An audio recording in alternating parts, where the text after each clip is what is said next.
I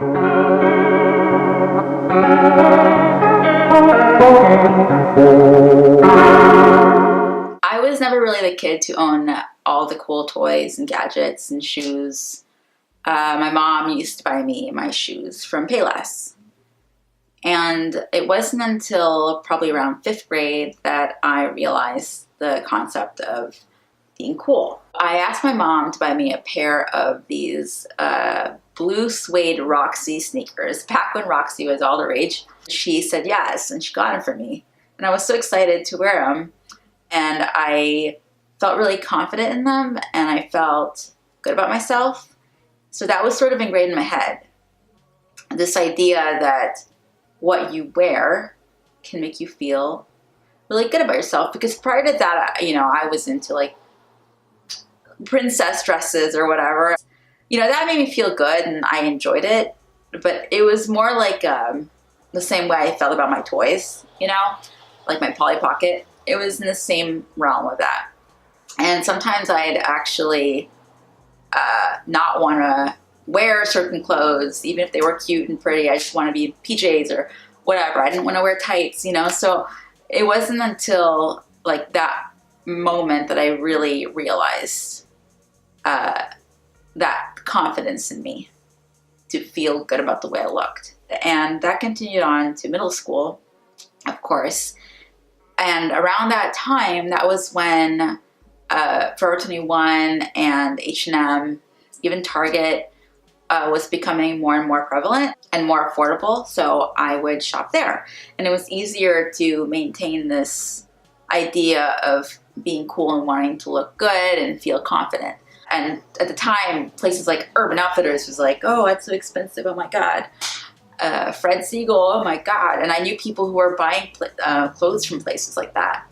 And so I just felt like I wanted to keep up and I wanted to feel accepted. That went into high school, and I'd go out with my friends and we'd go shopping, and it'd be shopping for fun. We'd go thrift shopping.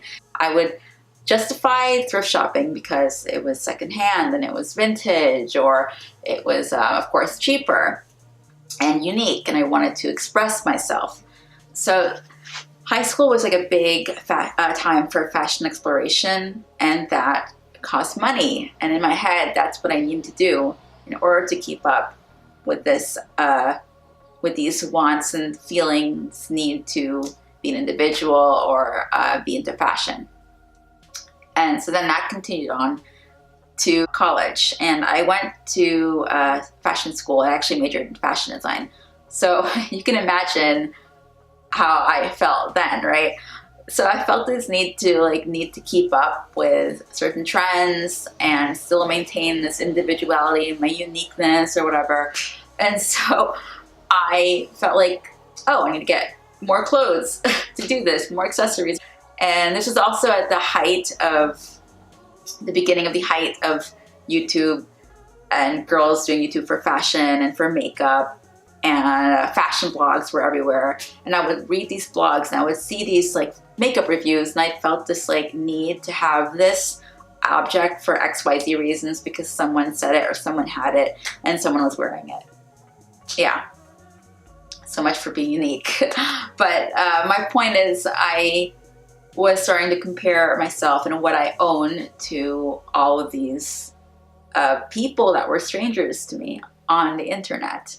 I just felt like I was never reaching my fashion peak, so to speak, which really makes no sense because there's no like elevation to fashion. Like there's no there's nothing really to reach for, It's all about what you like, and it's about what you feel comfortable in it. And I would actually wear things that I didn't feel comfortable in.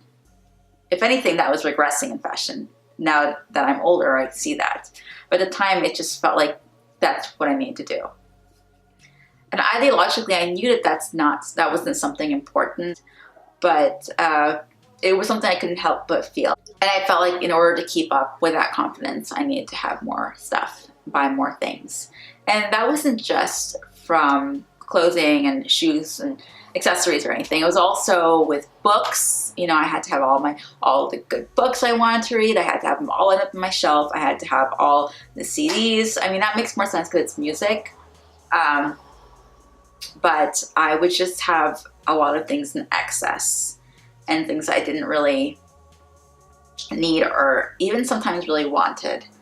And so that same goes for going out to eat and going out to movies and going out to shows, and you know, all that stuff adds up. And so there was just a lot of misplaced values in my life at the time. And like, I'm not saying these things aren't things that are valuable. Like, they very much can be, and you know, that's great. But for me, it was misplaced, and I was putting value on pretty much on things that didn't matter, and forgetting that I already had things that made me happy, you know, if that makes sense. And so then I started to feel like I wasn't very organized. Like, I would make sure things were organized and I'd put things in order, put them neatly back in the closet or my desk, but I just still didn't feel organized. There was always a sense of anxiety surrounding my things. And so I knew there was something I needed to do, something different. So I looked online, I did some research, and I found the idea of minimalism. And I was actually ignorant to minimalism prior to this. I used to think that minimalism meant it was more of like this sterile environment, like this aesthetic of like cubism and modern architecture, and that wasn't really my thing.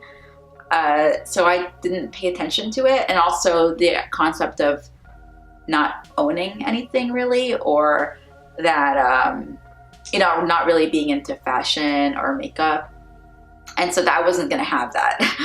But I come to learn that's not really what it was, you know? So it was more about not feeling like you had to have these objects, and basically that I didn't need to have everything, especially if it was impulsive, or everything that I allowed into my life was intentional, and I guess you could say curated. And that was sort of something that was missing in my life. Through this, I picked up the book, The Life-Changing Magic of Tidying Up by Marie Kondo, and that changed my life. It was seriously a game changer for me. After I read it, right away, I started putting things in boxes and bags, shipping them off to Goodwill, and I had a ton of stuff. Like 75% of my closet was in trash bags, off to Goodwill. And I was so relieved after that experience. I can't even tell you. It really helped my anxiety, like insanely. I started to realize that I allowed a lot of clutter into my life, and that I don't have to be controlled by these objects anymore. I can be in control, and I can be in control of what I allow into my life. And I don't need to own. It basically helped me form this detachment to objects. And yeah, like, I'm not necessarily saying that you don't love the objects, like you're not detached to it in the sense that you're not valuing it. Actually, the opposite. I found that through this detachment of objects in my life, I'm able to value the objects I do own. And that was a huge step for me. That was probably one of the most positive influences at the time. So it was just really, literally and figuratively, a weight lifted off of me. I didn't feel this need to own anything I didn't feel comfortable in, because why? Why would you do that, right? To feel like you're accepted? No, that acceptance comes from within first.